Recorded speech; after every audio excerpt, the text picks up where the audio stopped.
And one more thing. Do you really think we need the exclamation point? Because it's not top of the muffin to you. No, it is.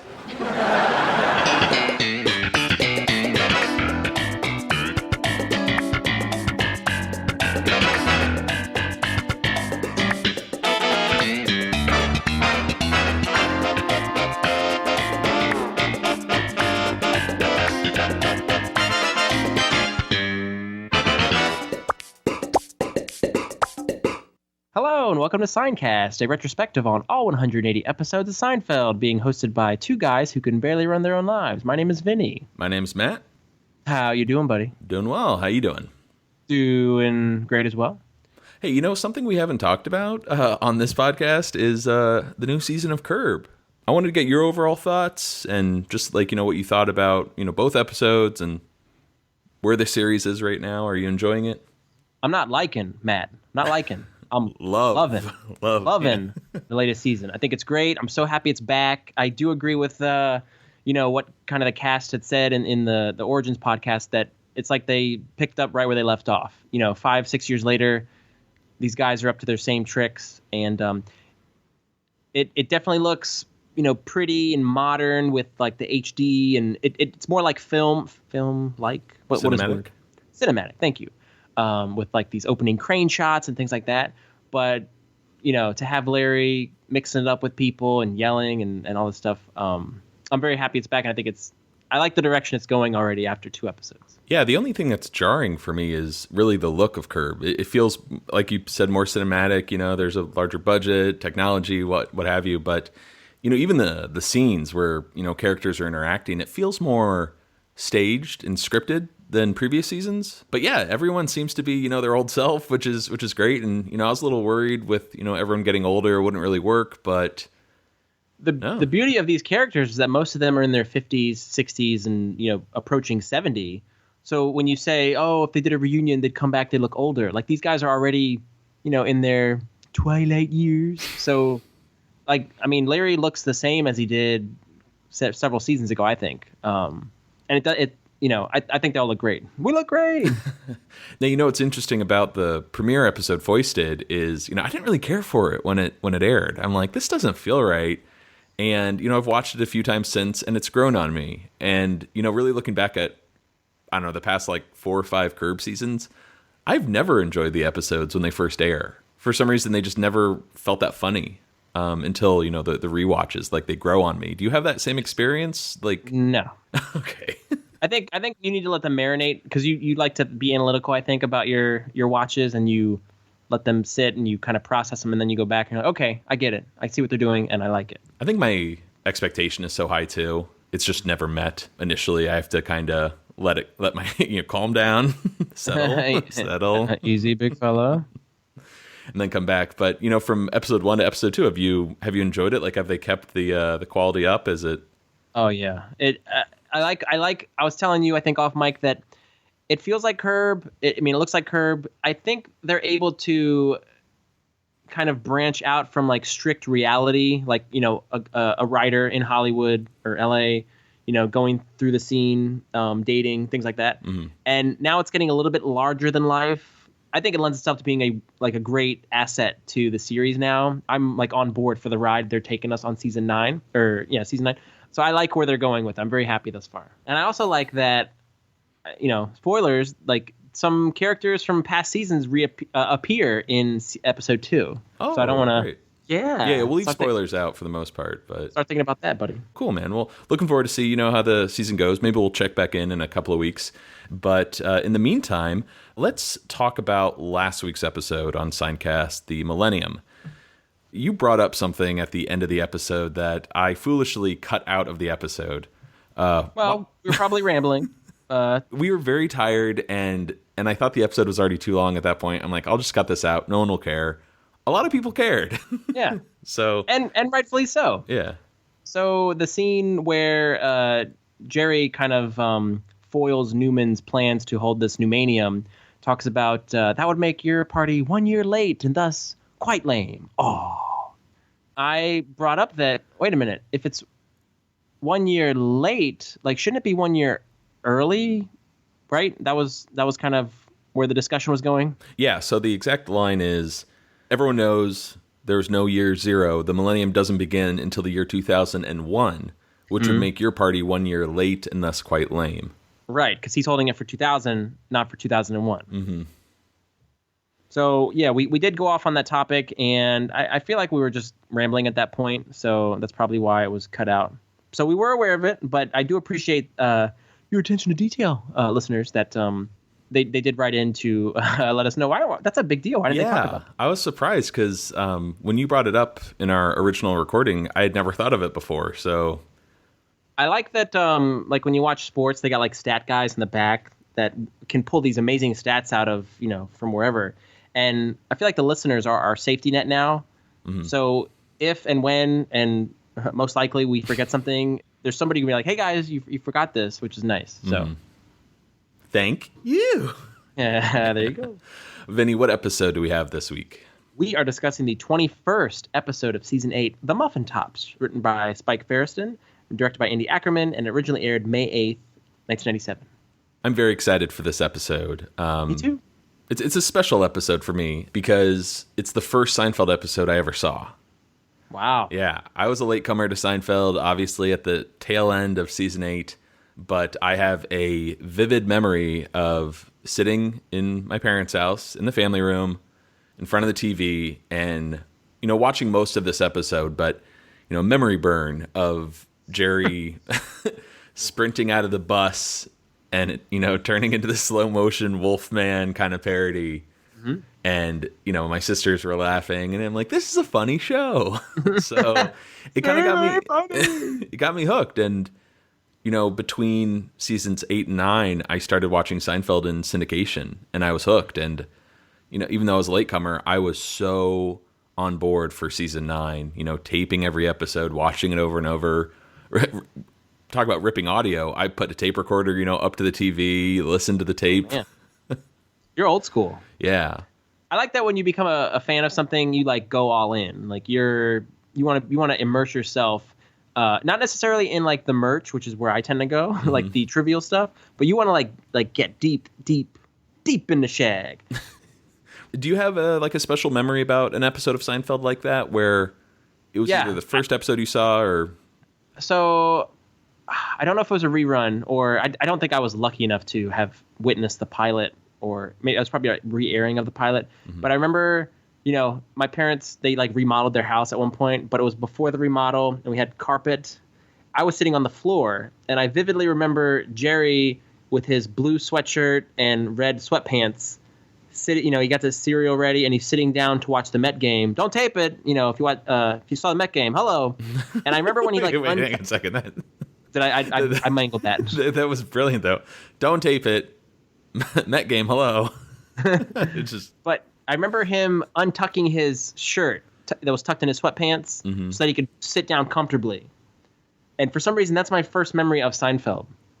Yeah, I love memories like that, man, that just, stick with you, especially with something you love. We were just talking about Star Wars before the mics were on, and, I have great memories of the first time I watched Empire Strikes Back, I love how that stuff sticks with you. Nostalgia, baby. Mm-hmm. So, I really don't know how great an episode this is, but to me, it's just so special because it's the first one I ever saw. Mm-hmm. So... Well, it happens to also be quite a good one, too, so you got lucky there. Excellent. Well, let's talk a little trivia before we get started. First up, the reality tour in this episode, Kramer starts, is actually based on a real reality tour that Kenny Kramer gives to Seinfeld fans in New York. Kenny Kramer being the inspiration for Cosmo Kramer, Larry David's former neighbor when he lived in New York. I'm sure a lot of our listeners have heard us talk about him or have even taken Kenny's reality bus tour. It is a trip. We actually took it, 10 years ago? You, me, and Rich. Mm-hmm. What a trip. Do you remember it at all? I remember parts of it. I remember the bus had the little video, and he had us watch like a little VHS tape of himself, right? He's introducing the tour like from this video. He's like, here, Kenny's there, watch this video of me. And then I remember, he did do some trivia, and I remember getting it right, and the answer was Jay Buhner. And I got I think a mini box of Junior Mints was my prize, and a Jay Buhner card, baseball card. Right. So just like in the TV show, Kenny Kramer would take Seinfeld fans around the city and show them just, locations that either, from his life, from, when he and Larry knew each other or, were neighbors, to, stuff from the show Seinfeld. And it pretty much all led to Tom's Restaurant up on 112th and Broadway. And yeah, it was just kind of like a fun, experience to kind of like rub elbows with someone who, influenced Seinfeld in a big way. But what's wild is he started this tour back in January of 1996. So that would have been like halfway through season 7. Yeah. And, the Seinfeld writers, kind of heard about it, Spike Fierstein in particular, and he just didn't understand why nuts like us would ever go on a bus tour like this. Someone who didn't work on Seinfeld would somehow be loading people into a bus, charging them $37.50. And he's saying it's hot, you're in the city, there's traffic. Why would you want to go through this? And all he's showing you is like, oh, look at that bodega. Look at that diner, Exactly, yeah. Spike just was so confused by this and decided to write it into the episode. And the popularity and the success of this episode led to Kenny Kramer's bus tour getting even bigger. So it still goes on today if anyone is interested in taking it. I think he's probably cut back on the amount of tours. I think that's because he's getting older. Also, A lot of the places that were part of the tour no longer exist. I looked on his website, Matt. He only does Saturdays at noon. Oh man, once a week. Oh boy. Well, I believe they're still $37.50 the tickets. We did not get a pizza bagel, unfortunately. Yeah. And no bite-sized Three Musketeers. You mentioned that box of Junior Mints, which it relates to the show, but I wish he was going. Well, he didn't know because he started it. He started the tour, so he could have modified it to do such things, which we would appreciate. Right. I would have eaten that pizza bagel donut. And just so you know, too, it's not like a mini school bus like in the episode. It's like a proper tour bus. Yeah. It's air conditioning in there. You're good. Well, I think also we have some photos from that tour. Maybe I can reach out to Rich, or maybe you have them in your archives somewhere, and we could post them on Facebook. Ooh, yeah, I had hair in those photos. Put them up there. All right, let's talk about another storyline this week, the Muffin Tops, the title storyline. This bit of trivia blew my mind. Apparently, the Muffin Tops storyline was never supposed to be in this episode. Originally, there's going to be this plot of Kramer with this police scanner, and he could listen in on his neighbor's phone calls, and that would somehow tie into Elaine overhearing some info about a guy she's dating, and she planned to use that information against him. And Tuesday night rolls around a few days before filming, and Frasier airs an episode with a very similar premise. So Spike is like, damn it, I have to completely, shut down and retool the script. And retooling. I'll retool you. So he thinks back, to some life experiences, and he remembers this old girlfriend of his used to only eat Muffin Tops. She'd pop the top, toss the stump, and that's it. There you go. That's the story. Incredible, right? Yeah. I mean, one of the most memorable storylines, I would say, in the entire Seinfeld run.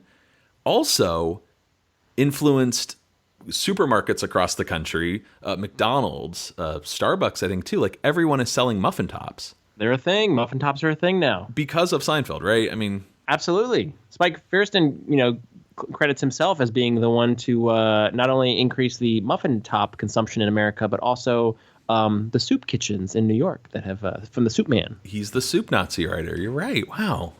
I got a question for you, Matthew. What do you got? This storyline, the original storyline, the Kramer police scanner one, we already had an episode where Kramer had a police scanner and he was watching the Watchers, the fire at Leap and Larry's. Oh, that's right. Yeah. So were they going to continue off of this, that previous storyline and he's still using it, or was this like a new police scanner? Because then it kind of seems like they're rehashing an old storyline. Yeah, that's a good point. I wonder if that, what was the brand that Spike mentioned?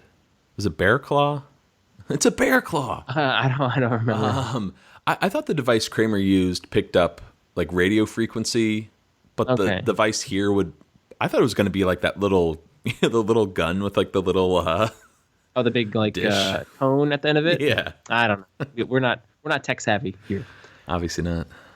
But it got me thinking that that's a similar kind of storyline. And how lucky were they that Frasier ran that episode, because the Muffin Tops just is a million times better. Mm-hmm. All right. Moving on to the first scene of the episode. Jerry is walking down the sidewalk with George when he stops to grab a newspaper. And this guy asks George, hey, could you watch my bag for a second? George agrees. The man walks away and Jerry's ready to go. So George panics and he's like, hey, buddy, could you watch my bag for a second? Why? So I can stand here like an idiot not knowing if he'll ever come back? Yeah, so that guy walks away. Jerry follows him. Where's he going? I'm going to be this guy's friend. I love that it kind of encapsulates like the mentality of New York, especially at Seinfeld, New York, with that second passerby. Yeah. Because it's just, I'm not going to help out my fellow man. I'm only looking out for me, myself. So that was kind of funny. Mm-hmm. But what's more interesting is the first passerby, the guy that the bag that George is going to watch, the owner of that bag, is played by actor Barry Kramer. Hello. So yeah, Barry Kramer. He was in Speed and the Scorpion King, but I have a feeling he's a good actor, but I have a feeling he was cast solely because of that last name. That's very possible. Don't back me up on this. I like that he has the last name Kramer. Apparently, this is from a moment when Spike was at a bar in New York, and a guy came in with a bag, set it down, and said, hey, could you watch my bag for me for a little bit? Spike's like, all right. The guy leaves. Spike, I think, waited around for an hour, had another beer, and then he's like, all right, I'm going to leave. And he just left it. So there you go. Yeah, very odd, especially, nowadays with the whole idea of suspicious bags and parcels. Like, don't leave your stuff unattended. The second gentleman that passes by that refuses to watch the bag is played by Keith Sellen Wright, and he was in 2 episodes of Veep this like a season or 2 ago, and he was in one of my favorite movies, Almost Heroes. So check him out. Okay. Did you recognize him when? Why does everyone always laugh when I say that? I did not recognize him. No. Wait, what's that from? Austin Powers. Oh yeah, they are my Lucky Charms. Sorry, you did recognize him, or you had to look him up? I did not. No, I think he plays like one of the real Lois and Clark in the movie. One either Lois or Clark. Speaking or of Lewis, sorry.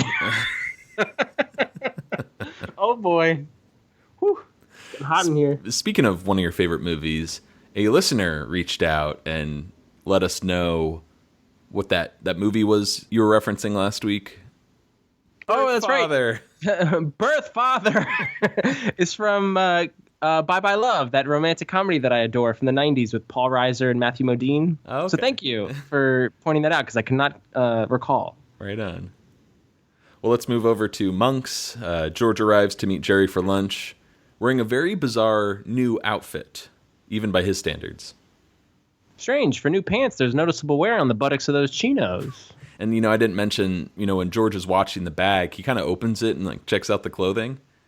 Nice stuff. Yeah, it turns out George is wearing the clothes from the bag since he never came back. And Jerry says, oh, you look like a tourist.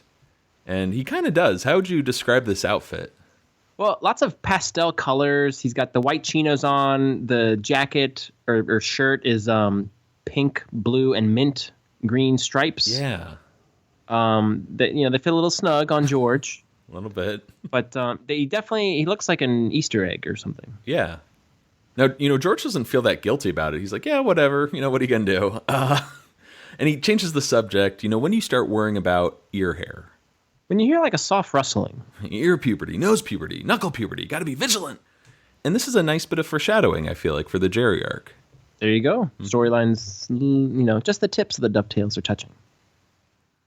So let's shift gears to George's new job. What happened last week?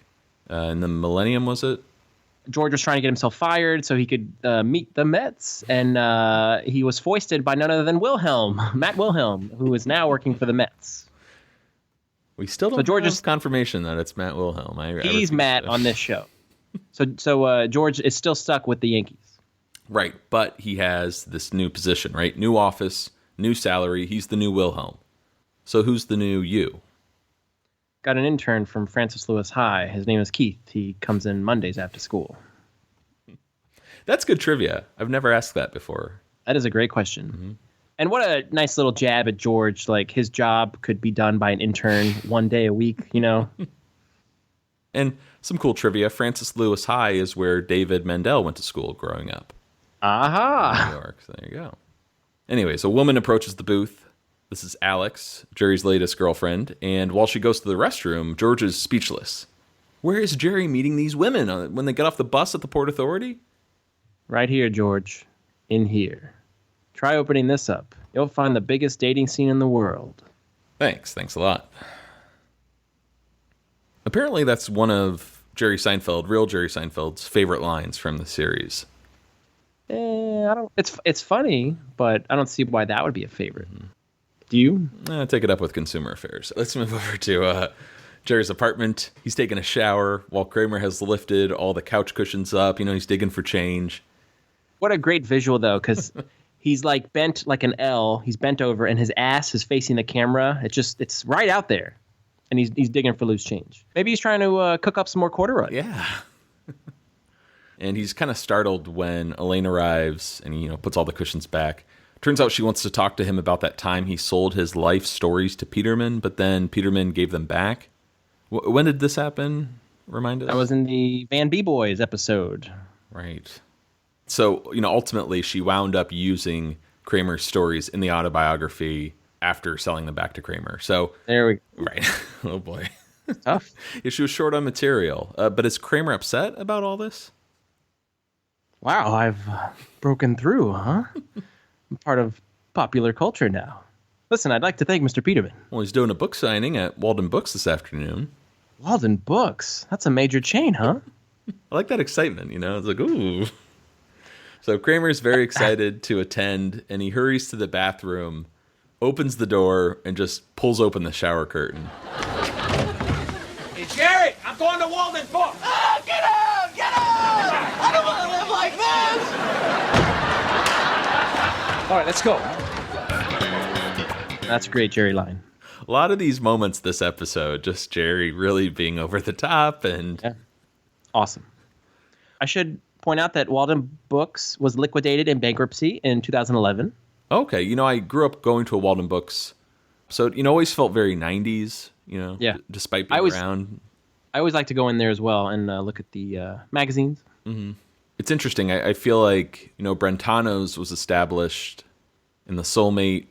I forget where Jake Jarmel was doing a book signing. Yeah, I wonder why they didn't stick with Brentano's here. Mm-hmm.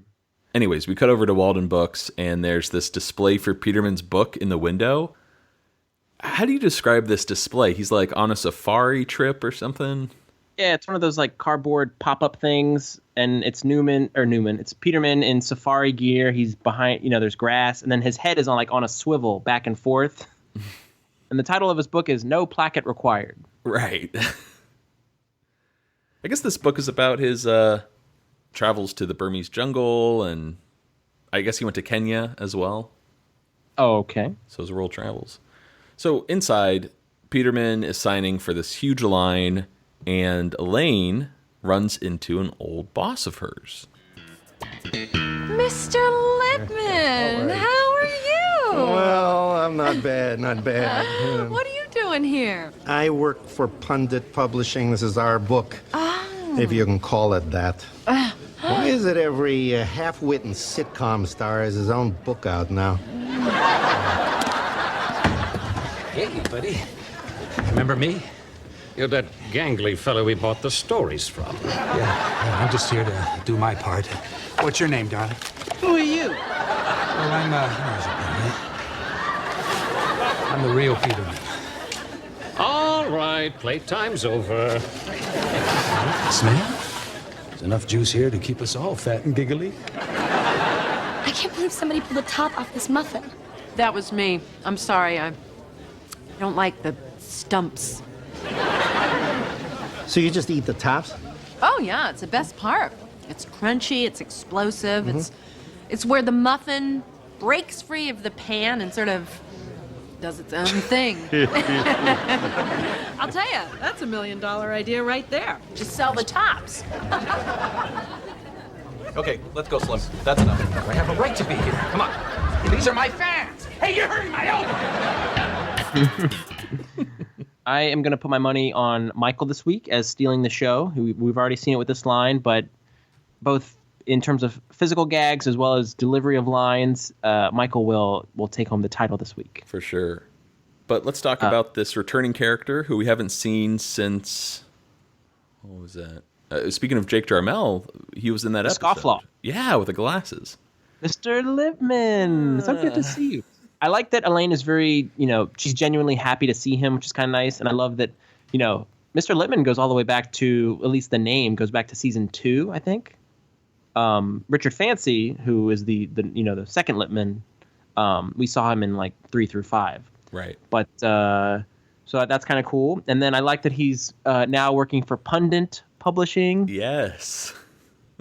Those bastards. Pendant is gone. It's now Pundit.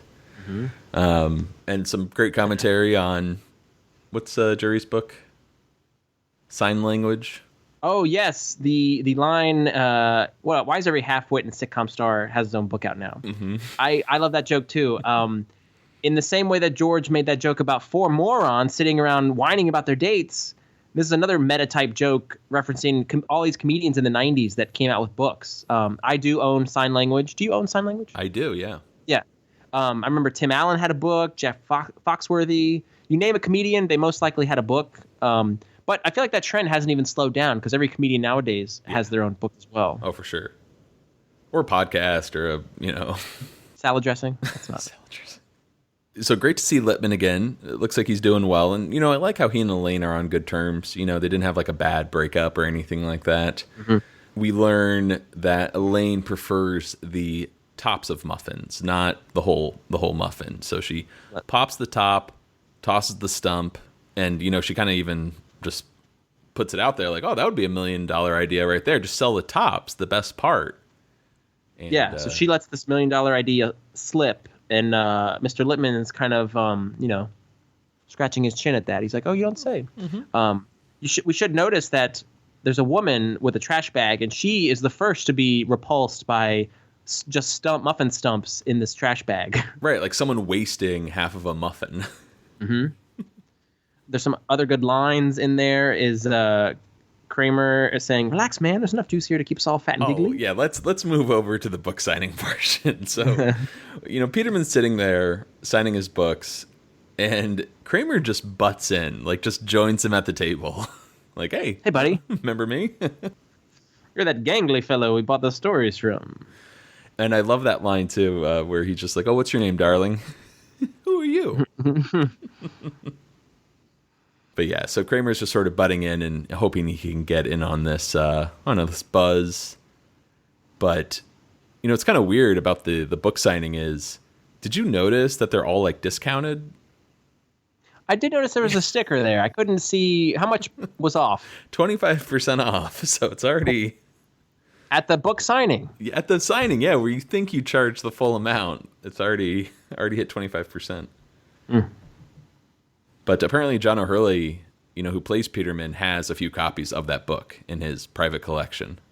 Oh, that's cool. Mm-hmm. In his own archives, if you will. Yes. All right, let's cut over to the street. George is walking down the sidewalk in this, yellow jacket, pink shirt, green pants, and he's reading a map while trying to find Walker Street for this league meeting. But he keeps running into New Yorkers. Try looking up, Hayseed. You want to sightsee? Get on a bus. So George is getting knocked around, and while he tries to gather up the map, a woman named Marianne walks up and apologizes for New Yorkers being so rude. And since she works for the visitor center, she asks George, "Hey, where are you visiting from?" And he pauses, thinks about it. Little Rock, Arkansas.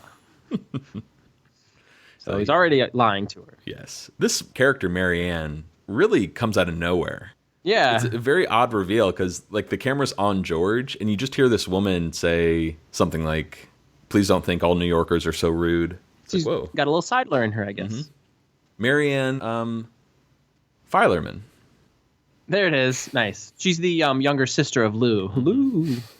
Rena Sofer plays Marianne, and oh my goodness, does she have the most gorgeous eyes you've ever seen. They're like crystal clear. She's got great eyeballs.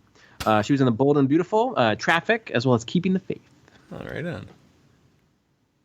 Well, more to come later. Let's cut over to Jerry's apartment. Jerry's in his bathroom shaving his face when he notices his chest hairline in the mirror and thinks it's growing higher. So he picks up the razor and thinks about it for a second.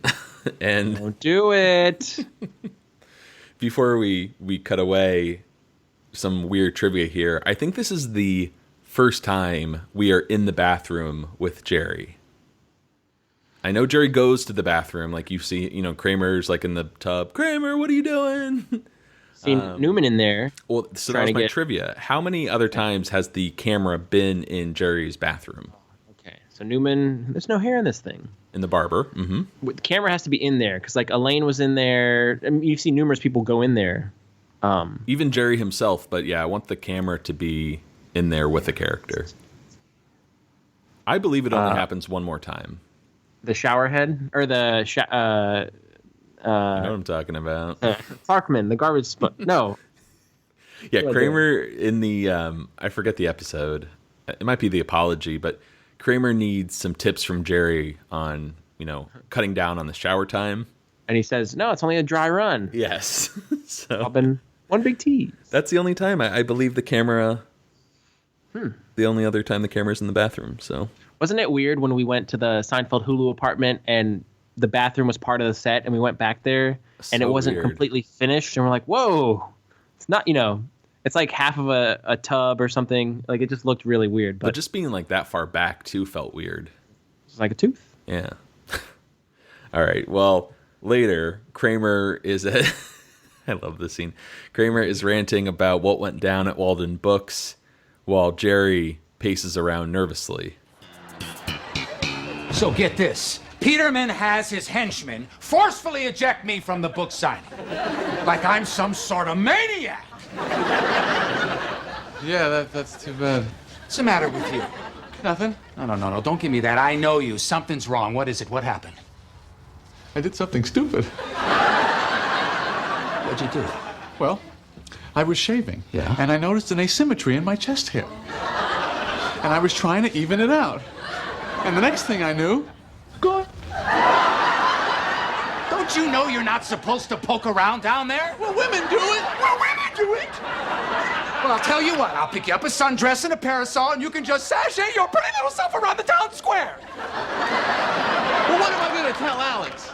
Listen to me. You don't tell anybody about this. No one. You hear me? Mm-hmm. Hey, Jerry shaved his chest. Hey! I forgot. Wait, never mind. Oh, how innocent is Kramer? He wants to be a good friend and he can't help but let it slip out. Oh, never mind. Just like that, man. Jerry shaved his chest. So sweet. So yeah, we get some reveals in this episode. Mm-hmm. We learned that Jerry shaves his chest for the first time, and there's this whole discussion on grooming, which we should point out. The writers were always interested in grooming, probably before manscaping was like in vogue. Now it's quite common for men to groom themselves in 2017. But back then, I don't think it was as common for guys to shave their chest or whatever. Or at least talk about it. You know what I mean? Exactly. Like, yeah. No, open. Then again, though, like, do you ever, other than me, do you really talk to people about grooming? I have some friends I like to share that info with. I thought it was just we have a groom party. There's a summer you. I like to manscape, groom, if you will, but I don't think I could do what Jerry does. The wet razor, like close shave, just because that seems like you're gonna run into so many issues with like ingrown hairs, and it's gonna hurt eventually. Well, I'll have you know, Matthew, I developed somewhat early, and I started developing hair in really weird places. So I have tried the wet. I have tried the wet razor. Mm-hmm. Didn't like it, so never again. Right. So just like a dry run, right? But there's this moment in their conversation because Kramer gets very like panicky, like, Jerry, oh my God, what are you doing? This is insane. Where Jerry says, well, women do it. What's Kramer's response? Well, women do it. Yeah. So, or right before that, I'm sorry. Kramer says you're not supposed to poke around down there. Yes, down there. Jerry didn't go down there. So we're talking about a chest, right? But do you think the like the whole idea of shaving your chest applies to anywhere on the body. I think so. Especially later when Kramer's like, I shaved there when I was a lifeguard. One can't help but think it's below the equator. I assume, yeah, that's what Kramer's showing. So, even though this is about the chest, I feel like it could also be about pubic hair. It could be about bikini lines, whatever you want. Yeah, just such a great scene. And there's so many wonderful Jerry Kramer scenes like this throughout the episode. I don't know why. I guess it's somewhat related, but I'm thinking of It's Always Sunny. And my name is Artemis, and I have a bleached and then there's that, It's Always Sunny takes it up a notch. Yeah. But let's cut over to Central Park. Jerry is out for a walk with Alex, and his material is a little rough. How he could never ride a horse in the city, 6 feet in the air on this jittery, glassy-eyed dinosaur. And Alex suggests, hey, let's go to the beach this weekend. And Jerry kind of shuts that down too, pretends he's just not a beach guy, but, we really know what's going on. So they walk by a woman sitting on a bench with this Mexican hairless dog, and Alex stops to pet it and just goes wild, oh, hairless. This is where it's at. So much smoother and cleaner. Really?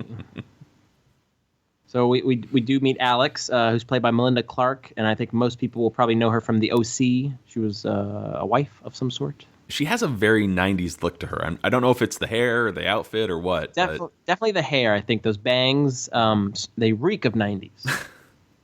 Elsewhere, Elaine is walking down the sidewalk when a passerby is eating what looks to be a muffin top. Where'd he get it? A Muffin Top store just opened up down the street. A Muffin Top store? What'd I just say? Hold there. Should we play the blooper? Please. Okay. Well, we should set up that this is Dec McKenzie, right? Yeah, Jerry stand-in. Mm-hmm. And he's appeared in several Seinfeld episodes. And I think that's important context because he and Julia, they know each other, which is what makes it so funny. Excuse me. Are you eating a muffin top? Yeah, a Muffin Top store just opened up down the street.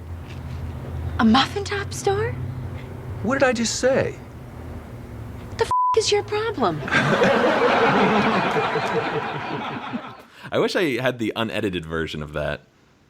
You mean no bleeps? Yeah, no bleeps. Mm-hmm. See, I gotta argue with you. Remember when the Osborne show was big on MTV? Mm-hmm. When you watched it on MTV, it had the bleeps, which were hilarious. The bleeps, the creeps, and the jeeps. And then, for some reason, I was able to see it unedited and heard the bleeps.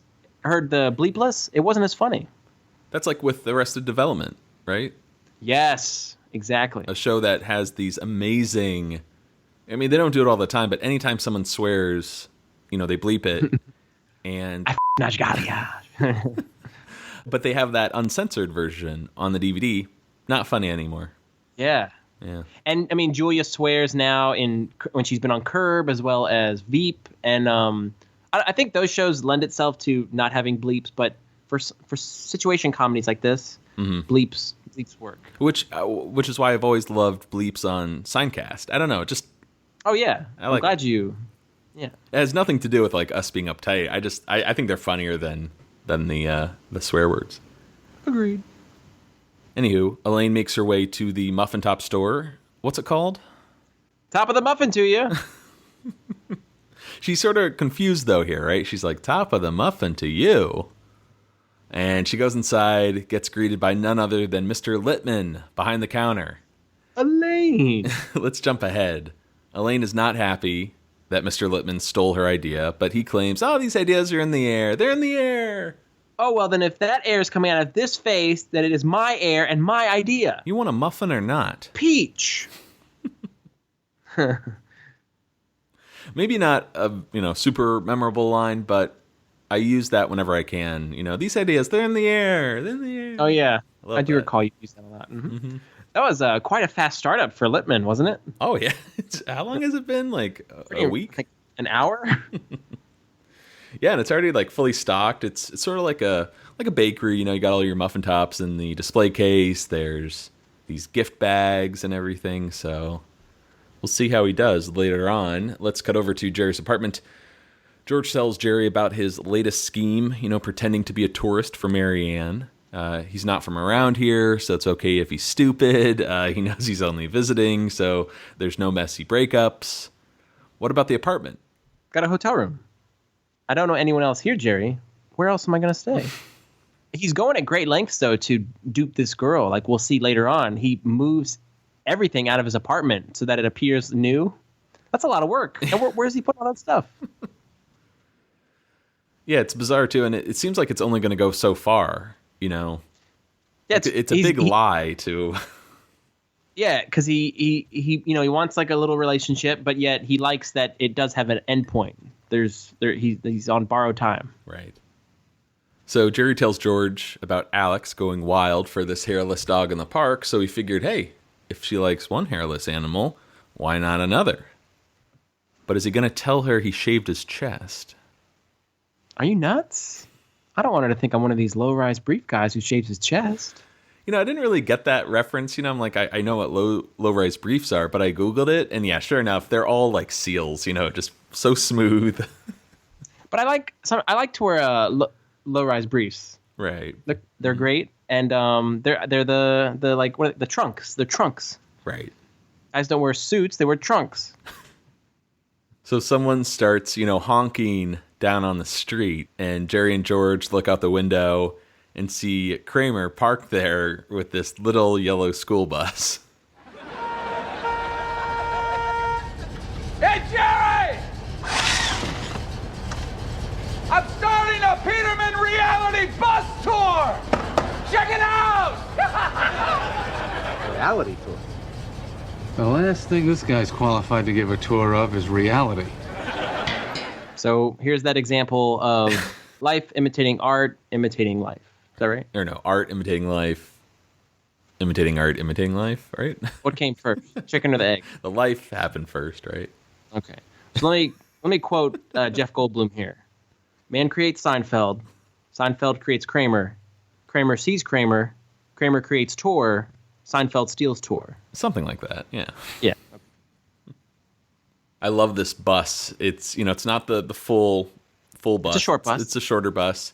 And yeah, right on the side it says the Peterman Reality Bus Tour. There's something about the way Michael, he goes, check it out, and he slaps the side of the bus with his arm out the window, and then he kind of points at it, and it's, I don't know, it's very unique, but like, it's so memorable, and yeah, get that giggle. Yeah, I think, again, I don't know how these rankings work, but this is one of my absolute favorite Kramer storylines. It's so good. I can't wait to get to the tour segments. Those are, I think, the highlights of the episode. But let's go over to Monk's first. George is out to eat with Marianne and explains that, he doesn't have an accent because it skips a generation. Pretty good, I guess. But then he invites her to his hotel room. He's got SpectraVision. First 5 minutes free. And this line might be cut out of syndication. I don't remember it. In fact, I wasn't entirely sure what SpectraVision was or is. It's the brand name for a hotel television service. So I'm not familiar with the name, but I do remember, I have this vivid memory visiting my grandmother in Florida. And, we stayed in this hotel, and this was like 1996. And I remember turning on SpectraVision or whatever cable service this was, and I would watch 5-minute segments of GoldenEye and Ace Ventura when nature calls. And after 5 minutes it would, cut to black. But, after a while, visiting her for a week, I was able to sort of like assemble these movies, in 5-minute intervals. You watch, oh my goodness. You are beautiful. I remember in Tommy Boy, there is when Chris Farley catches David Spade under the bed, and he's, he says, "Oh, Richard, what were you doing?" And he goes, "Were you watching SpectraVision?" Ah. So that's my relationship with SpectraVision. Well, we've already gotten a few lies here. George is from Little Rock, Arkansas. His accent skips a generation. What other lies has he dished out? He works for Tyler Chicken. He's got his 3-legged dog, Willie. Pretty good. In fact, there was a deleted scene, I think that took place between this and when they met on the sidewalk where they're in the back of a cab and George talks more about Tyler Chicken, how he's a hen supervisor and he has a brother, Cal, who drives a combine. So this backstory was really fleshed out more in the script. Pretty cool. Mm-hmm. Whenever I hear Tyler Chicken, too, I always think of Tyson Chicken. I guess that's some sort of takeoff. Even the logo, I think, is very similar. Yeah, it's like Diet Cola versus Coke. This is the TV version of Tyson's Chicken. Right. But, Marianne likes George. She just doesn't see this relationship working out because he eventually has to go back home. And George asks excitedly, well, what if I told you I was thinking about moving here? George, no offense, but the city would eat you alive. Did you notice any weird ADR in this scene? I didn't. Okay. Are you talking about Marianne's voice? Yeah, Marianne's voice. I think it's when she says, George, eventually you have to go home, to your job at Tyler Chicken and your three-legged dog, Willie, and I'm going to be here. It's definitely ADR, and I have no idea why, because later on, Marianne's voice is coming from the scene. So maybe there were some mic issues during that line or something. I don't know, but it's very noticeable when you watch the scene. Anywho, we get an act break, and when we come back, we're in Jerry's apartment. George gives Jerry some big news. You're moving to New York? That's fantastic. Well, George is irritated that Marianne doesn't think, he could do some basic stuff, find a job, get an apartment. How do you do all those things anyways? Never mind, they're done. All I have to do is redo them. If you take everything I've accomplished in my entire life and condense it down into one day, it looks decent. So Kramer enters, and he gives the guys some brochures. Hey, what were you doing with that bus yesterday? Here you go. Here you go. Check it out. The Real Peterman Reality Bus Tour.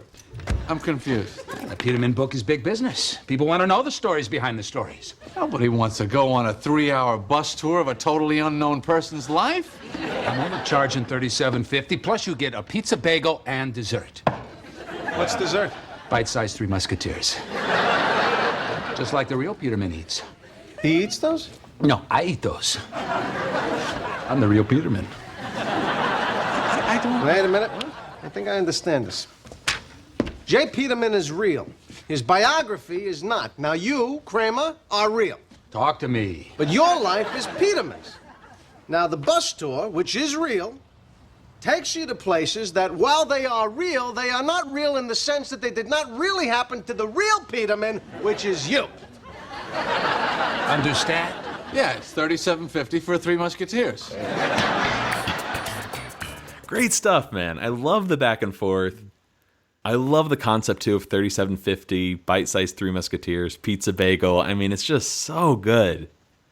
They're really selling it as this really crappy reality tour, Yeah, and I guess, as much as Spike, is making fun of it here, how could you watch this episode and not want to take the tour when you find out it's real? Oh, yeah, of course. It's the best kind of promotion you could get. So there's some behind-the-scenes vignettes on the DVD with Kenny Kramer. And he said that the writers actually called him when they were working on this episode, and they were asking him all these questions. How much does it cost? What do you get for it, and how long does it take? So they were kind of probing him to, I guess, for material to put into the show. What was, $37.50 was the actual price he was charging for a trip. Mm-hmm. And what's perfect, too, is Kramer enters the scene handing out brochures.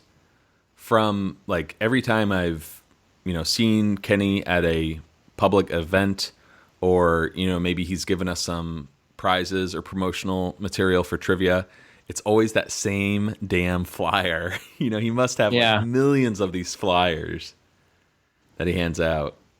I actually found my old one, in a junk box, from our tour. Oh, nice. Yeah, that he signed. I think we bought a reality DVD as well, didn't Yes, we do have the DVD. I should check that out, actually. It would have helped for research, but the flyer that he hands out, it's like you got Larry David's photo on there, a quote. Oh, that's right. Rudy Giuliani.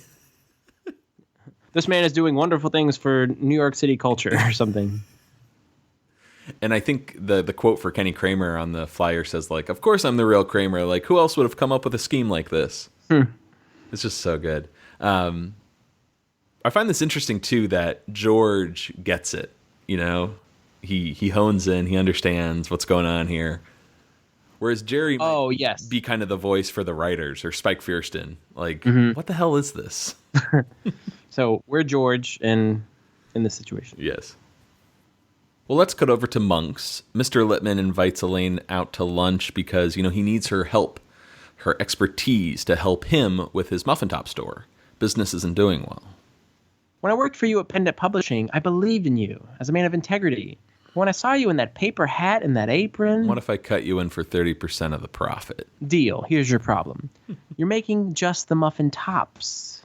You got to make the whole muffin. Then you pop the top, toss the stump. Excellent work. Thank you. You do this, right, with muffins? I mean, come on.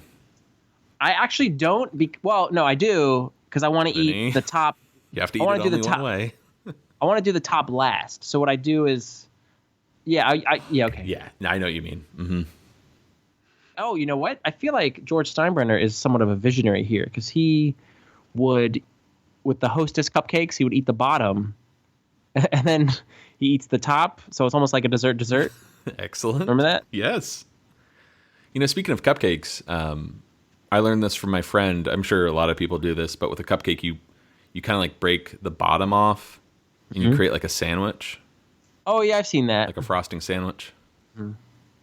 That's pretty cool. Sort of same thing. What are we talking about here? Okay. So, you know, Lippman tastes the top, and Elena's right. You got to bake the whole thing and pop the top. Only problem is, what are you going to do with the stumps? So, you know, Elaine suggests, I don't know, give them to a soup kitchen or something. You know, but before they end the conversation, she does have one last thing to talk about. Do you really think we need that exclamation point? Because it's not top of the muffin to you. No, it is. Love that line.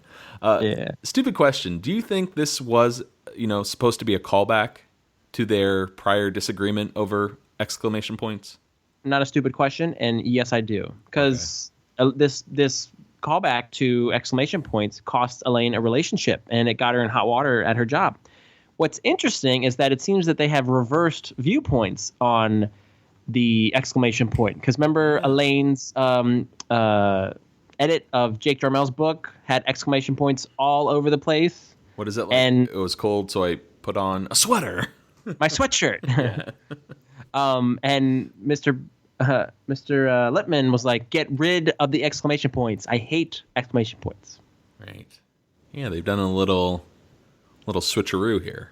Goose and gander type thing. All right, next scene, we are in Jerry's apartment. The bathroom door is closed when Kramer stops by and finds some shaving cream and disposable razors on the table. Hey, Jerry. Lady Gillette. What's going on? Hey, what? Jeez. Can't I get a moment's peace?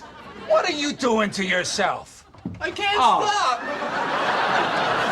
Alex thinks I'm naturally hairless. What? You can't keep this up. Don't you know what's gonna happen? Every time you shave it, it's gonna come in thicker and fuller and darker. Oh, that's an old wives' tale. Is it? Look at this. What is that? Look at it! Look at it! It's all me. I shaved there when I was a lifeguard. Oh, come on. That's genetic. That's not going to happen to me. Won't it? Or has it already started to happen? Ooh, getting creepy. You got Halloween right around the corner. This is good. That's true, yeah. Got some nice, like, I don't know, Wolfman references here. This is very exciting. I love this premise. Again, it's super wacky, but... It works, though. Oh, yeah, and again, biased because I have such great memories. This isn't too out there. This isn't too zany for you to enjoy. Not at all. I think it's common for people to shave their bodies, in various ways. So like they just kind of up it a little bit to parallel with that movie Wolf that came out at the time with Jack Nicholson. Oh, that's a better reference. Yeah, I didn't think about that. The thing at the end where he's running through the woods, that is more Jack Nicholson in Wolf, I guess. No, same thing. Yeah. Anyways, so Kramer was a lifeguard, we find out. Yeah. Not only that, he probably shaved his chest, and if not his chest, his pubic hair, right? Sounds like it. Mm-hmm. I just love that idea of Kramer just flashing Jerry. Yeah. The man's hanging brain. And Jerry is so repulsed by it that he backs up against the bathroom wall, and he can't. There's nowhere for him to go. He's squirming. Look at him. Yeah, that's another thing. During the commentary with Julia, Jason, and Spike, they remark that Michael's voice sounds like a train whistle, which I think is the perfect way to describe it. Mm-hmm. All right, let's get over to the muffin store. Top of the muffin to you. Thanks to Elaine's advice, business is booming. Elaine and Littman couldn't be happier. That is until someone from the homeless shelter stops by. Wow, look at this. We're cleaning up. Oh, Reuben, get me another tray of low-fat cranberry, please. Excuse me. I'm Rebecca De Mornay from the homeless shelter. Oh, hi. Are you the ones leaving those muffin pieces behind our shelter? You've been enjoying them? They're just stumps. Well, they're perfectly edible. Oh, so you just assume that the homeless will eat them? They'll eat anything? No, we just thought it... I know what you thought. They don't have homes. They don't have jobs. What do they need the top of a muffin for? They're lucky to get the stumps. If the homeless don't like them, the homeless don't have to eat them. The homeless don't like them. Fine. We've never gotten so many complaints. Every 2 minutes. Where's the top of this muffin? Who ate the rest of this? We were just trying to help. Why don't you just drop off some chicken skins and lobster shells? I think I might. So Rebecca De Mornay is not happy with the way that things are going at the Muffin Top store. De Mornay? Miss De Mooney. It's De Mornay, Rebecca De Mornay. I love that. Boy, yeah. That's Sonia Eddy, who plays Rebecca De Mornay. She was in Sour Grapes, Larry David's movie, as Nurse Loader. She will come back to reprise her role in the bookstore as Rebecca De Mornay. And they don't really discuss her name in this episode. It gets talked about in the bookstore. But I think it's similar to that Artie Levine joke from The Stakeout and Jerry Cougar Mellencamp. I never understood this joke, though. Like, why use that name? But Jerry did come up with this in the writer's room. Mm-hmm. They couldn't think of a name for the character, and Jerry's like, what about Rebecca De Mornay? They just went with it. So. It's so out of left field, yeah.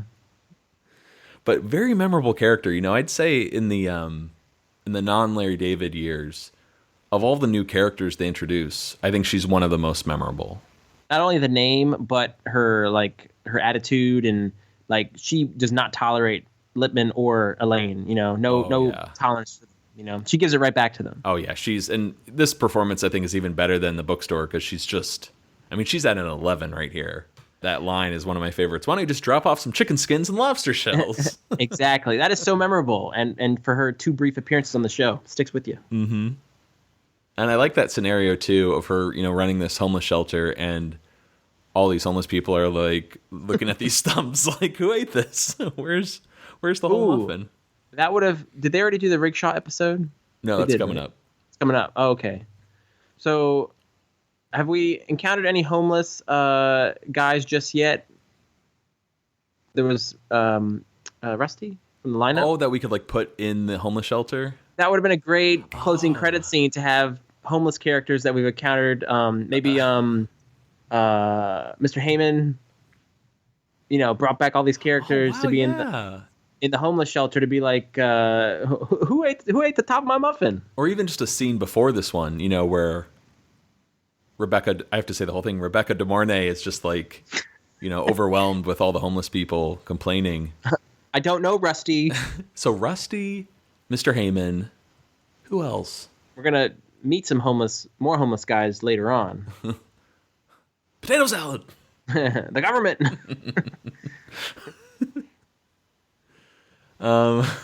there anybody else? I feel like there's more. Yeah, there's got to be more homeless people in the show. I forget the whole thing. Okay. Well, next scene, we're at George's apartment.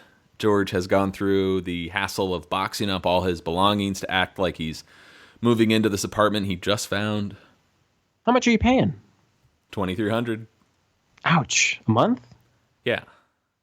Well, I guess that's all right for now. But if you stay here more than a few months, you're a real sucker. So, zing. George tries to change the subject and says, hey, let's go check out this plum job I just landed. Yeah, we should let this place air out anyways. It smells like the last tenant had monkeys or something. Sniffs armpit. I got a theory here. Maybe it's the kasha. Oh, I was going to say that it was the hamster tunnel that we never hear about. Okay. But both are good arguments, I think. Yeah. I really do enjoy these clever little digs at George, like unbeknownst to him. Yeah. Or unbeknownst to Marianne, you know. She's jabbing at George. She doesn't even know that these are all, you know. It's good stuff, though. And he has no way of addressing it. He just has to take it. Yep. But again, where is his stuff? Is it in storage? Is it at his parents' place? Where's he? Oh, he's in a hotel. That's right. Well, he has some boxes in the main room. Maybe he put everything in the bedroom, like lock the door. Shut the door. 59. All right, let's go over to the reality bus tour. He has a pretty full bus, I must say. Okay, coming up on the right, if you glance up, you'll just make out my bedroom window. It's the one that's covered in chicken wire. Hey, if you're the real Peterman, how come you're wearing those ratty clothes? What? Well, they're not very romantic. Well, that's your opinion. The Three Musketeers, they're rather small. Forget it.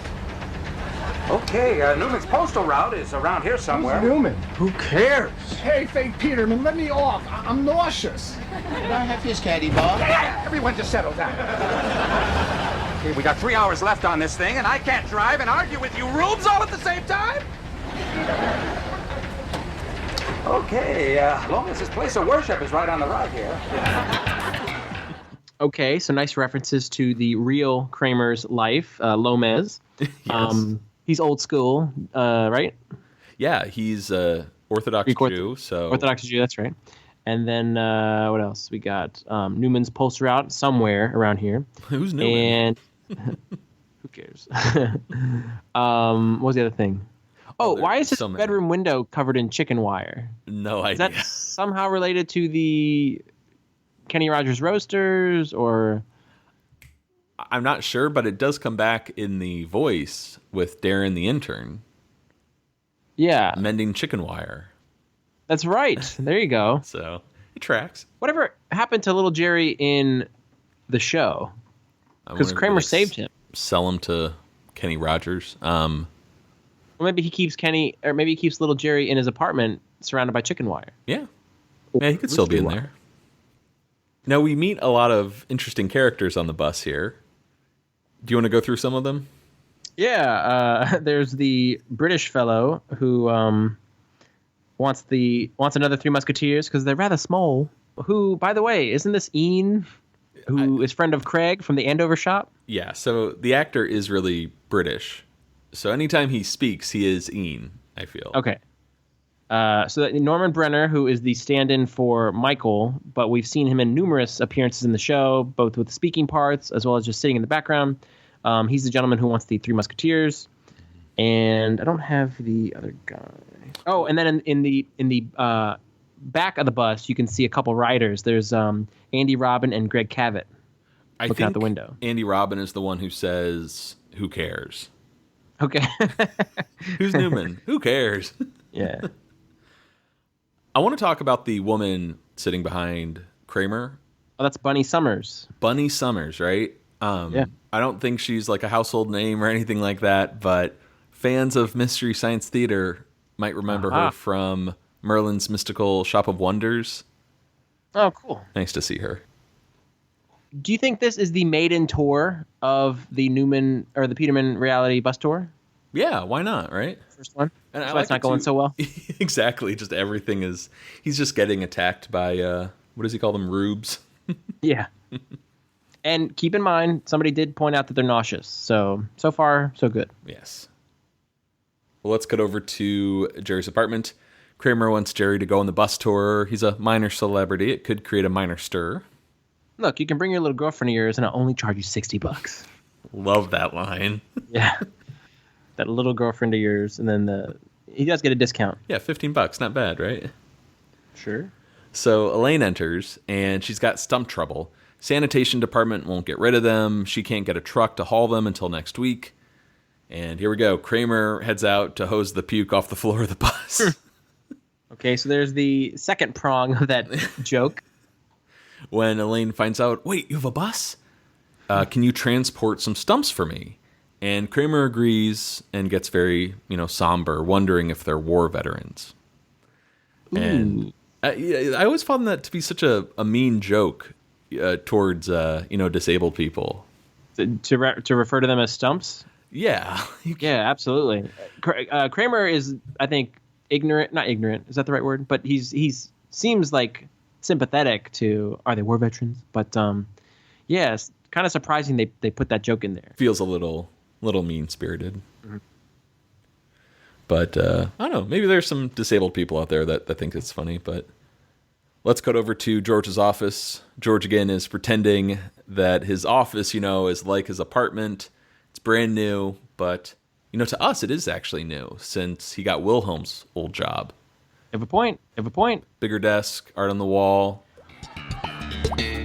Wow! This is your office?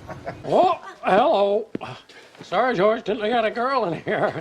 Leave a signal on the doorknob like a necktie or a sock or something. Come on, help me out. Mr. Steinbrenner, I would like to thank you for taking a chance on a hen supervisor at Tyler Chicken like our boy George here. Hen supervisor from Tyler Chicken? Yeah, it's very nice for her to have met you. Wait a minute, George. You're right with you. Look, Mr. Steinbrenner. Moonlighting for Tyler Chicken. Pretty impressive, George. Days with the New York Yankees and nights in Arkansas with a top-flight bird outfit. And a hen supervisor to boot. I am blown away. Blown, George.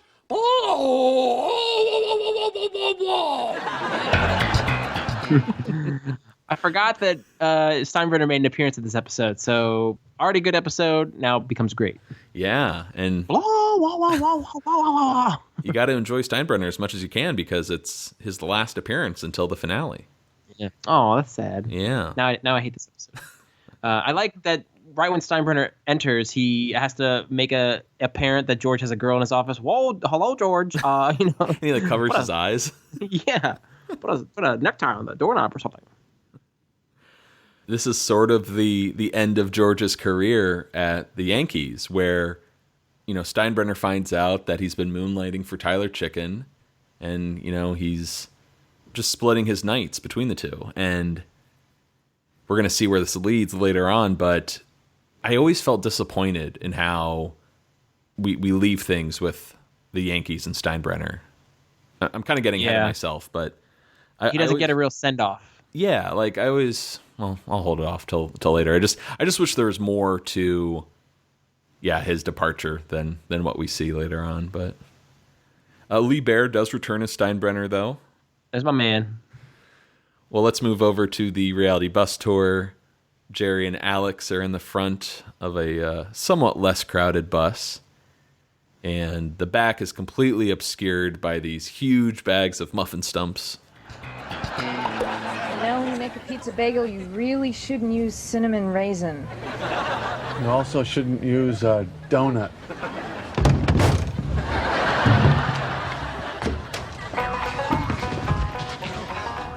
All right, ladies and gentlemen, welcome to the Peterman Reality Tour. Turn music off.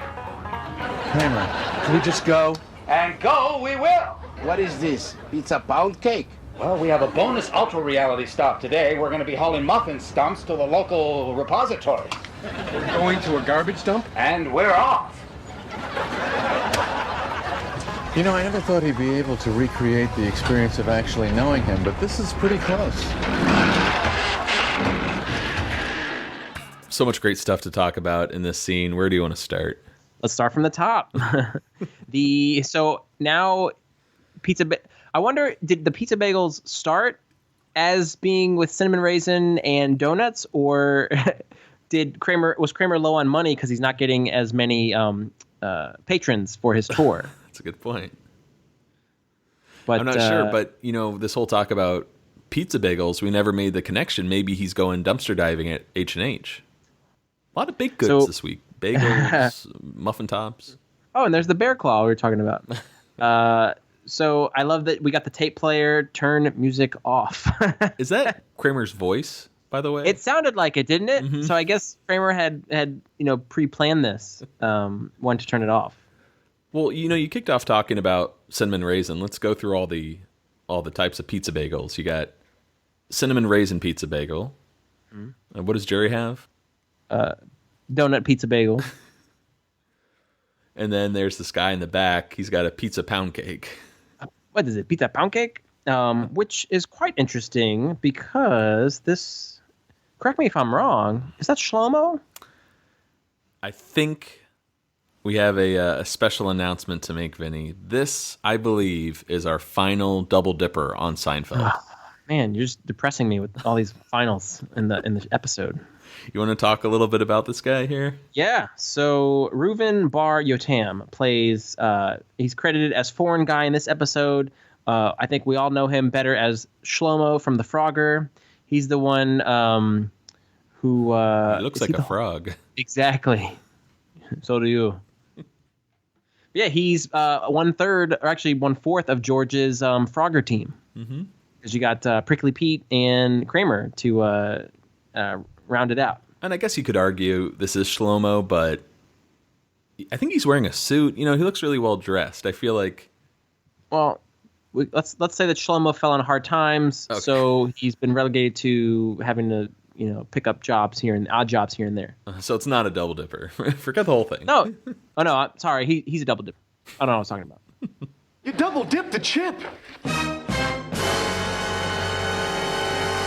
Double dipped? What are you talking about? Let's cut back to when Kramer jumps on the bus.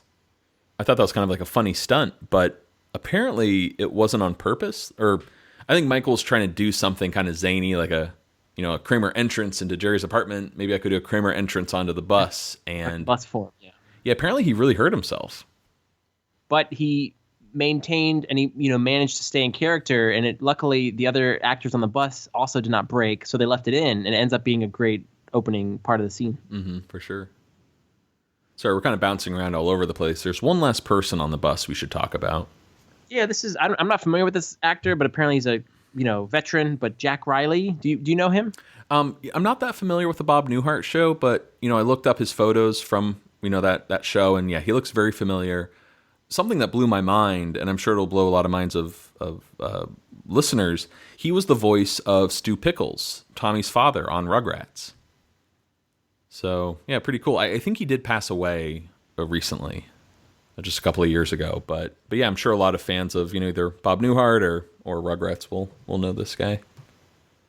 And, we should explain that instead of going on a normal tour, Kramer is going to add a bonus ultra reality stop. They're going to be hauling muffin stumps to the local repository. I do like that he, rather than call it a dump, he has to jazz it up with a fancy term. And we're off. All right, let's cut over to Steinbrenner's office. Here we go, Vinny, the final Steinbrenner scene until the finale. Steinbrenner makes a phone call to Don Tyler at Tyler Chicken. Just like Castro, from, I don't know, The Race, I think. Mm-hmm. Very similar to Big Stein. Oh, yeah. Right, how's his office decorated? Cut from the same cloth. It's basically a carbon copy of the Yankee office, except where the Yankee logo would be, you see a Tyler Chicken logo. Mm-hmm. And there's like pictures of roosters and chickens. Yeah, is it Don or John? I always thought it was John, but listening to the episode, and you'll hear in this clip, it is Don. Okay. D-O-N. I heard John too, which would have correlated well with a Curb episode. John Tyler. Tippecanoe and Tyler too, yeah. A president and a king. Don Tyler, George Steinbrenner here. I want to talk about George Costanza. I understand he's been dividing his time between us and you. I cannot have that. Well, I don't know who he is, but if you want him that bad, I'm not giving up that easy. Oh, that's so. Playing a little hardball, huh, Donny boy? How about this? You give me Costanza, I convert your concessions to all chicken, no charge. Instead of hot dogs, chicken dogs. Instead of pretzels, chicken twists. Instead of beer, alcoholic chicken. How do you make that alcoholic chicken? I live from it, just like anything else. That stuff sounds great. All right, I'll have Costanza on the next bus.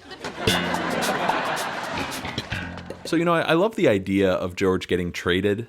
I think that's brilliant, but I don't know, there's just something anticlimactic about this. He's been with the Yankees since the end of season 5. Wow. And I don't know, seasons. It just seems like a weird way to end that career or that storyline. Well, the funny thing is, last week would have been a wonderful way to send him off with him leaving with his tail between his legs, getting himself fired. But they had to boom twist us with Wilhelm getting the job. So that would have been a proper send-off. I guess because they're not really doing story arcs anymore, within the Seinfeld universe, that was like, all right, he's gone. Boom, he's gone. Yeah. But, it's anticlimactic, but I do like, the final, we get another Steinbrenner clone being Don Tyler. It's very bizarre, like how he's bobbing that head, Who is bodied by Pete Papanicholas, who is Key Grip on Seinfeld. So when you see that guy clucking and bobbing his head back and flapping his wings, strutting his stuff, that's Pete Papanicholas.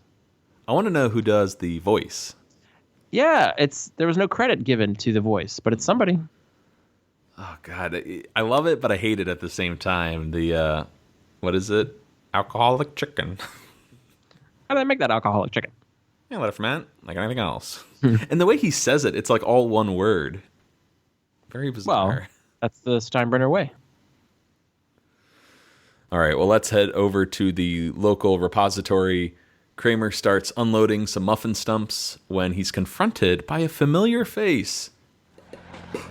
Hey. Where do you think you're going? Well, I was gonna dump this. Doesn't look like garbage. Well, it's muffin stumps. Where are the Muffin Tops? This is a garbage dump. Just let me dump it. Can't do it. Is this a joke? That's what I like to know about it. You have a pretty heavy beard, don't you? What's that? Well, look, it's almost time for you to shave again. Oh. Yeah. Well, maybe I will take it up with Consumer Affairs. Well, ladies and gentlemen, you're in for an additional treat. We're going to extend the tour at no extra charge. Where are we going? I don't know. No more questions. And here we go, Vinny. We get this great montage of Kramer arguing with like garbage dump guys, passengers puking. I think Kramer falls asleep at the wheel at one point. Yes. But anyways, let's cut back to the this returning character, right, from the dump. So none other than the I don't know if he's the Jiffy CEO, but he seems to be like the catch-all for Jiffy. Previously, he was the parking attendant, and he had the Jiffy Park shirt, which Kramer ended up getting. And now it says Jiffy Dump, and you can clearly see in the background there's a Jiffy Dump logo on the wall. But this is you pointed that out to me. I never noticed. I knew it was the same guy, but I never noticed the sign for Jiffy Dump. This is Chaim Jaffe, who returns as the Jiffy guy. And here's something I didn't know, because we loved this guy first when we saw him at Jiffy Park, because he was a great adversary for George. But now it's Kramer who he's becoming an obstacle for. The line that I think we all know and love, that's what I'd like to know about it. Apparently the actor messed up the line, and it was written as that's what I'd like to know. But he added the about it by accident, and they liked it so much that he kept screwing up the lines that they just kept it in because it was so funny. Yeah. And even in the commentary, Julia, Jason, and Spike just lose it when this guy comes on camera. Yeah, it's brilliant. I think this might be added to the list of quotes we use whenever we're together or chatting on the phone. And the whole Jiffy Dump thing went way over my head. Never noticed it before. One of the most brilliant callbacks, too, is when Kramer gets back on the bus. He shouts, well, maybe I will take it up with Consumer Affairs. Ooh, now that is very deep callback. Yeah. Recall when George, what about horse turning tricks in my car? I don't know, buddy. Take it up with Consumer Affairs. Whoa! To bring that line, to give it to another character, yelling at the previous character. Bravo, Spike. Yeah, I think it's a pretty deep cut. I wonder if most of our listeners caught that. I certainly didn't after all these years. But one last thing before we move on, Alex notices, Jerry has that heavy beard, and Jerry starts getting a little nervous. So more to come. Let's cut over to a bar here. It's called the P&G Cafe. I think we've been here before in the, I guess it would be the Van Buren boys when Kramer's telling his stories, to his friends. Like, hey, tell that Bob Sacramento pants story. That's right.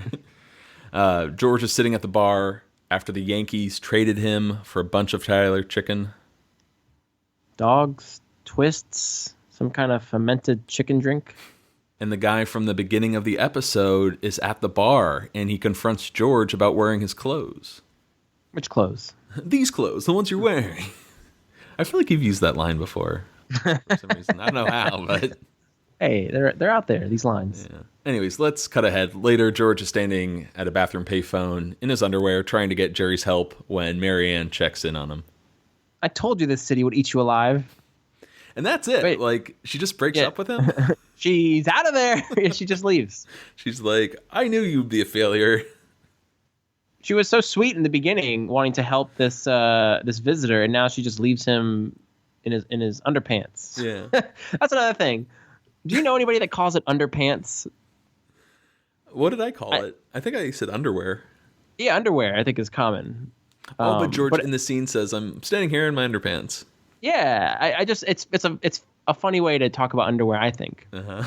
And is he in the bathroom? And is there a phone in the bathroom? I thought that was a little weird too, but it's weird, right? Yeah.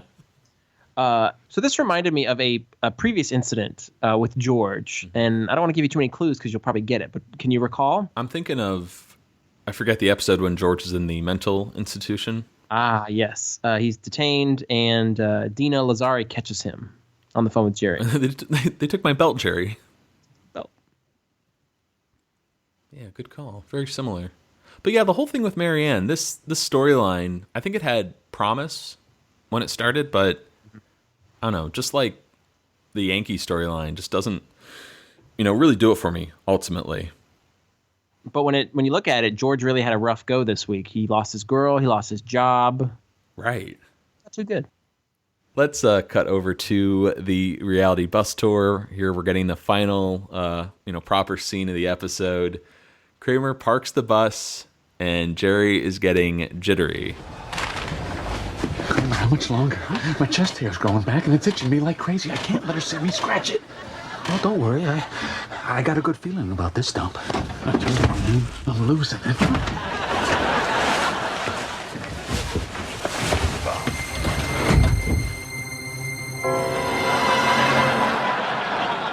I can't sit on this bus anymore. I think I'll go play with that dog.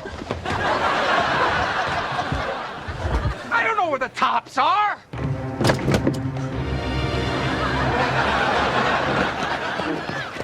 Jerry, what's the matter?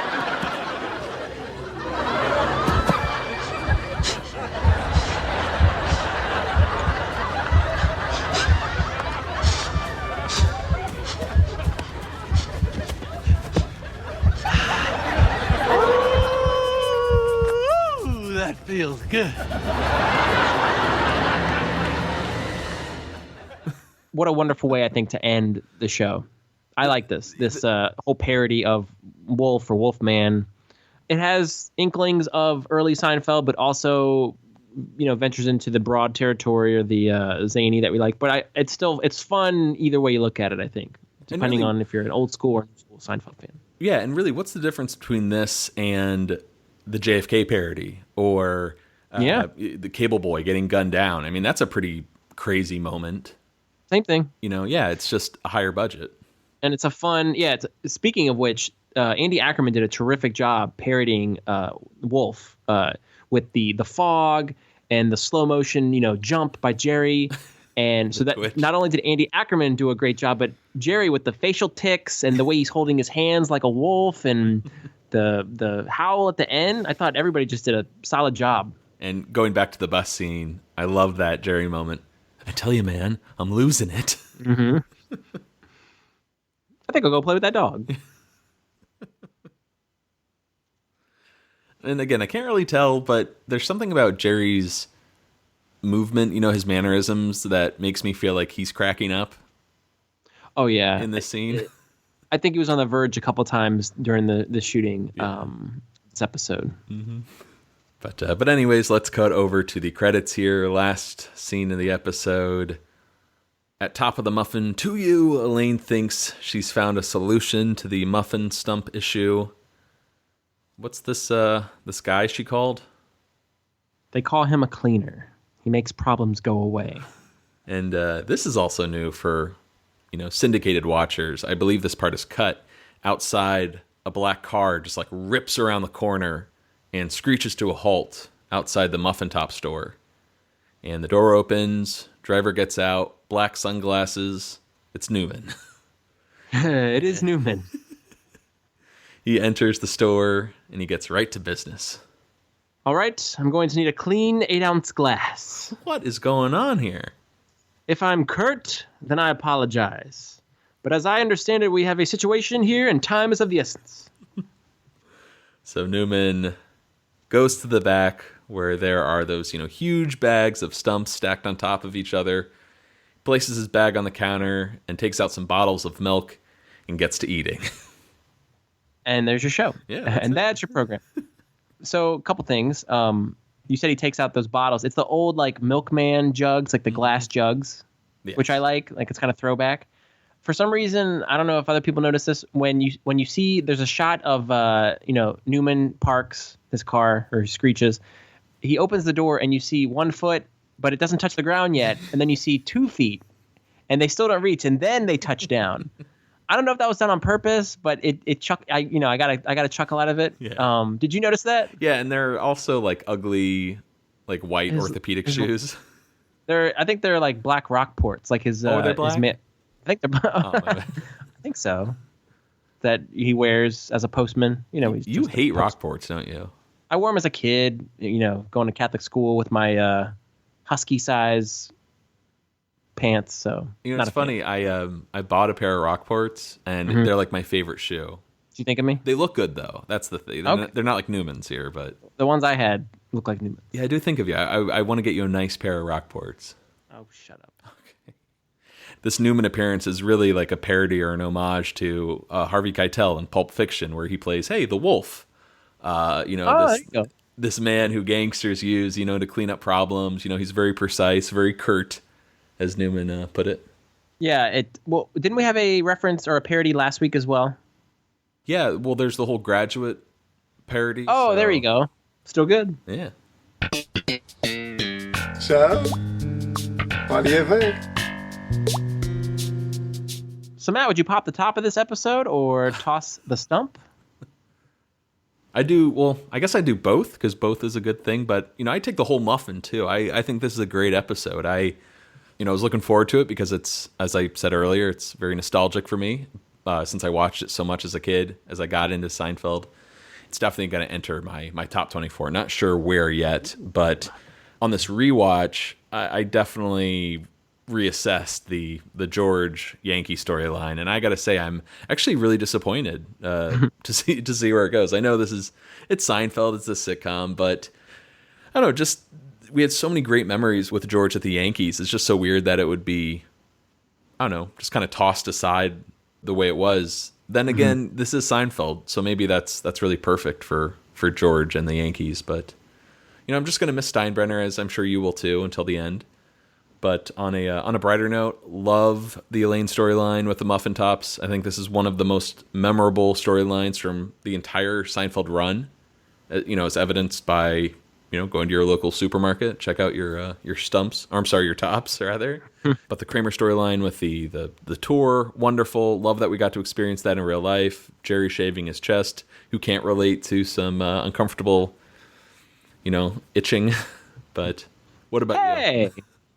Yeah, I'm watching this episode and I'm like, man, this is a solid episode from start to finish. And I found myself forgetting to take notes because I was just getting lost in the episode. Maybe I haven't seen it in a while. I like the trivia that we learned this week with, them going originally with this Kramer scanner storyline and then having to write this, fumble to write this with only 2 days left before shooting because of friggin' Frasier. And they end up coming up with gold with the Muffin Tops storyline, which ends up being among the most memorable storylines of this episode. But I think I mirror all the same points you put out there with Kramer. I think best performance this week with his reality tour, the physical gags, as well as the look at it, Oh, God, just every scene. And him and Jerry, that scene in the bathroom was fantastic. And then Elaine as well did a really good job. I also find myself now, it's like a little game to see how are they going to hide Julia's pregnancy. And I noticed she had like a big carrying bag in the opening scene and then, the baggy clothes still. So for some reason, I'm very cognizant of that while watching Seinfeld now. But right. Also, she's hiding behind the counter. Yes. A lot. Yeah. Her back's turned. But we get appearances by Jay Peterman. Mr. Littman makes a return. We were introduced to Rebecca De Mornay. God. Shlomo's in there. Jiffy guy's back. Yeah, that's what I like about it. Yes, but so many good things about this episode. And you've kind of opened my eyes to George's tenure with the Yankees has kind of fizzled out, came to a fizzling conclusion rather than a grand explosion. What makes Seinfeld great and what makes the character of George Costanza great is the fact that he always loses in life versus wins. It's nice when they turn it on its head and you get episodes like the opposite, which is my favorite. And I like to see him win occasionally, but not all the time. So he won for a week. Shame. Kind of, but he lost. Well, he lost to Wilhelm. He won by getting his new salary, new office, and then he lost by getting traded. So losing the girl. Yep. So all works out. Kudos. Now, about your top 24, are you interested in putting this in there? No pressure, of course. You know what? I will put this. Oh man, I gotta let the 7 go. Adios 7, or sayonara 7, and let's put this at number 23. Oh, man. I'm sorry. That's impressive, though. You're not doing 24. Yeah. So the 7's gone. Showerhead bumps to 24, and I got the Muffin Tops right after the doll. Okay. What about you? This episode is a little more special to me, so I'm going to place it higher. I'm going to put it at my 15. So the doorman is at 14. Then you've got the Muffin Tops, then the hot tub at 16, which means I'm saying adios to the showerhead.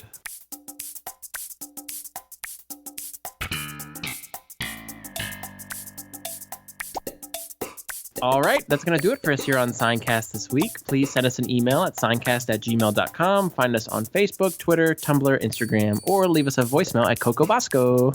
Vinny, what episode do we have next week? We are discussing the 22nd and final episode of Season 8, The Summer of George. All right, well, let's wrap this up here because I got to go watch the sunrise at Liza's. Manelli? No. But for now, I'm Vinny. I'm Matt. Signing off. Seincast is not endorsed by Castle Rock Entertainment, Sony Pictures, or NBC. It is intended for entertainment and information purposes only. Seinfeld, the Seinfeld logo, and all names, pictures, and audio of Seinfeld characters are registered trademarks and/or copyrights of their respective trademark and copyright holders.